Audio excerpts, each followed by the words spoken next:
Welcome back to my channel. இன்றைக்கி வீடியோவில் 2 டேஸுக்கான vlog தான் இதில் சேர்த்து பார்க்க போகிறோம். ஸோ 3 டேஸுக்கு தேவையான மாவு வந்து ஆட்டிகிட்டு இருந்தோம். மாவு ஆட்டும்போது அதோட பதம் பார்த்திங்கன்னா உளுந்து அரைக்கும் போது டப்புன்னு கீழே போட்டோம் விழுந்துச்சுன்னா கையில் ஓட்டாமல் அதுதான் கரெக்டான கன்சிஸ்டன்சி. இந்த கன்சிஸ்டன்சி வரும்போது நீங்கள் மாவை தோண்டிங்கன்னா கரெக்டாக இருக்கும். 2:1ங்கிற ரேஷியோவில் தான் நீங்கள் வந்து அரிசியையும் உளுந்தையும் போடணும். கொஞ்சோண்டு வெந்தயமே போட்டிங்கன்னா தோசை வந்து நல்லா கிறிஸ்பியாக சாஃப்டாக வந்து நம்மளுக்கு கிடைக்கும்.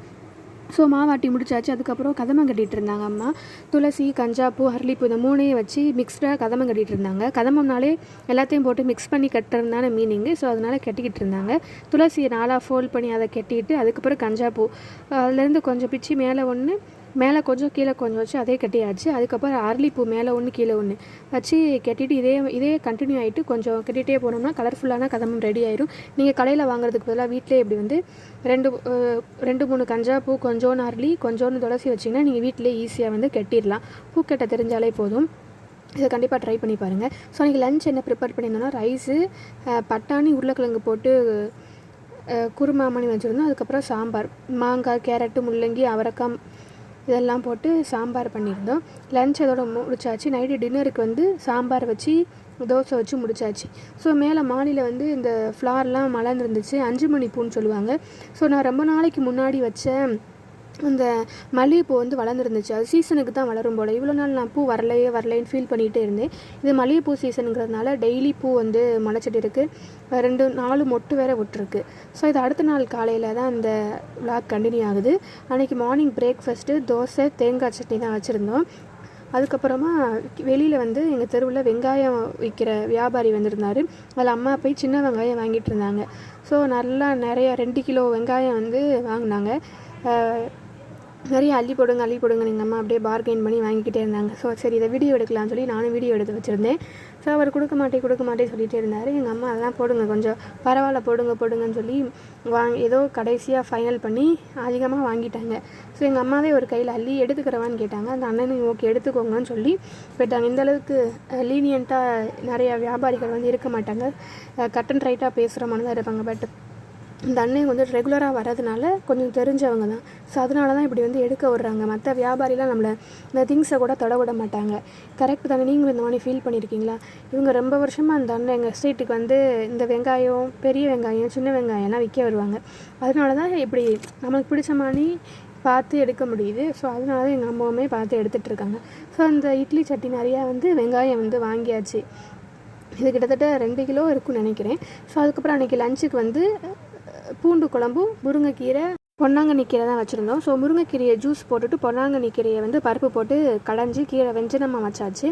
ஸோ முருங்கைக்கீரை ஜூஸ் போடுறதுக்கு ஃபஸ்ட்டு எல்லாத்தையும் நல்லா க்ளீன் பண்ணி எடுத்து வச்சாச்சு. ஸோ முருங்கைக்கீரையில் வந்து ஜீரகம், சின்ன வெங்காயம், பூண்டு, கொஞ்சோண்டு தக்காளி, லைட்டாக மிளகு, தண்ணி ஊற்றி விசில் வச்சு எடுத்திங்கன்னா அந்த தண்ணியை இருத்து வடிகட்டி குடிச்சிங்கன்னா முருங்கைக்கீரை சூப் ரெடி. அவ்வளோ நல்லது உடம்புக்கு. கை கால் வலிலாம் வராது. ரத்தம் இல்லாதவங்க நல்லா இதை சாப்பிடலாம். அயன் கண்டென்ட் நிறையா இருக்கிறதுனால வீக்லி 2 இந்த மாதிரி நீங்கள் கீரை சூப்பு வச்சு அப்படி இல்லைனா வெஜிடபிள் சூப் வச்சுமே குழந்தைங்களுக்கும் கொடுக்கலாம். ஸோ அவ்வளோதான். லஞ்ச் வேலை முடிஞ்சதுக்கப்புறம் எங்கள் அம்மா டீக்ளட்டர் பண்ண ஆரம்பித்தாங்க. ஃப்ரிட்ஜு க்ளீன் பண்ணி ரொம்ப நாள் ஆச்சு. ஸோ ஃப்ரிட்ஜில் இருக்க எல்லா பார்ட்ஸையும் கழட்டி போட்டு சோப்பை போட்டு தேய்க்க ஆரம்பிச்சிட்டாங்க. எனக்கு உடனே ஷாக் ஆகிடுச்சு. இந்த மாதிரி நான் சோப்பு போட்டு ஃப்ரிட்ஜை தேய்க்கலாமா அப்படின்னு எனக்கு தெரியல.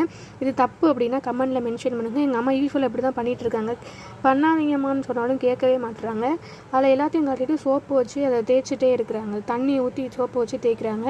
இப்போ யூஸ்வலாக லிக்விட் வச்சு ஒரு துணியெல்லாம் வைப் பண்ணால் போதும்னு நான் சொன்னேன். கேட்கவே இல்லை. நிறையா தண்ணி அள்ளி ஊற்றி இப்படி அந்த ஸ்க்ரப்பர் வச்சு ஃபுல்லாக போட்டு சோப்பு போட்டு தேய்ச்சிட்டே இருந்தாங்க. ஸோ இந்த பக்கம் இருக்கிற எல்லாமே அது அழுக்காகவுமே இருந்தது. ஸோ நல்லா க்ளீன் பண்ணிவிட்டு அந்த பக்கமுமே நிறையா அழுக்கெல்லாம் படைஞ்சிருந்துச்சு, நம்ம வைக்கிற அந்த திங்ஸோட அழுக்கெல்லாம். ஸோ சோப்பு போட்டு நல்லா தேய்ச்சிட்டு தான் இருந்தாங்க. எப்படி தேய்க்கிறாங்கன்னு பாருங்களேன். எனக்கு இதை பார்த்து ஒரே பயம். தண்ணி ஊற்றிட்டு அப்புறம் மறுபடியும் சுவிட்ச் ஆஃப் போட்டோம்னா நமக்கு ஷாக் அடிச்சிடும். அப்படி இல்லைன்னா ஏதாவது ஒரு பார்ட் வந்து ஒர்க் பண்ணாமல் போயிடும். ஸோ அதுதான் நான் சொன்னேன். பட் எங்கள் அம்மா கேட்கல. எல்லோரும் இப்படி தான் பண்ணுறாங்க அப்படின்னு சொன்னாங்க. இப்படி பண்ணலாமாங்கிறத நீங்கள் கமெண்ட்டில் மென்ஷன் பண்ணுங்கள். அது மாதிரி இந்த ஃப்ரிட்ஜ் வந்து 1 டோர் ஃப்ரிட்ஜு தான். அதில் தயிர் நம்ம ஆட்டோமேட்டிக்காக வரதுமே இந்த ஃப்ரிட்ஜில் இருந்துச்சு. பட் நாங்கள் அதை அவ்வளோவா யூஸ் பண்ணுறதில்ல. அது வேஸ்ட்டுன்னு தான் நினைக்கிறேன். இந்த மாதிரி தயிர் ப்ராசஸ் வாங்குறது ஃப்ரிட்ஜில் இருந்தால் நீங்கள் வாங்காதீங்க. அதை நம்ம யூஸ் பண்ணவே மாட்டோம். தயிர் நம்ம ஈஸியாகவே பாலில் லைட்டாக ஊற்றினா தயிராகவே ஆயிடும். ஃப்ரிட்ஜ்லேயே அந்த குவாலிட்டி வந்து சேர்ந்து வர்றது வந்து இனிமேல் வாங்காதீங்க. ஸோ நாங்கள் வாங்கியிருந்தோம், அதை நான் யூஸ் பண்ணுறதே இல்லை. அது இடத்த தான் அடைச்சிட்டு இருந்துச்சு. அந்த இடத்துல நம்ம வேறு ஏதாவது பொருள் கூட வச்சுக்கலாம். பட் நாங்கள் யூஸ் பண்ணுறதில்ல, அதை வந்து ரிமூவ் பண்ணவும் முடியலை.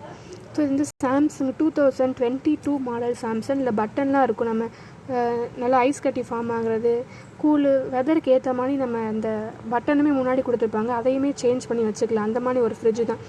எப்படி தேய்க்கிறாங்கன்னு பாருங்களேன். ஸோ 5 மினிட்ஸ் லேட்டர் அதுக்கப்புறமா பார்க்கலாம்.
லாஸ்ட் விலாகில் இந்த தினையை வந்து நான் காய வச்சு தான் பார்த்துருப்பீங்க. அதெல்லாம் காய வச்சதுக்கப்புறம் மிக்சியில் கொரப்பாக அரைச்சி அதோட ஏலக்காய் சேர்த்து வெள்ளத்தை காய்ச்சி ஊற்றி இந்த மாதிரி உருண்டை பிடிச்சி வச்சுருக்கோம். இந்த உருண்டையை டெய்லி நீங்கள் சாப்பிட்டீங்கன்னா உடம்புக்கு நல்லது. குழந்தைங்க ஸ்கூல் விட்டு வந்தோடனே ஸ்நாக்ஸாக கூட அதை கொடுக்கலாம்.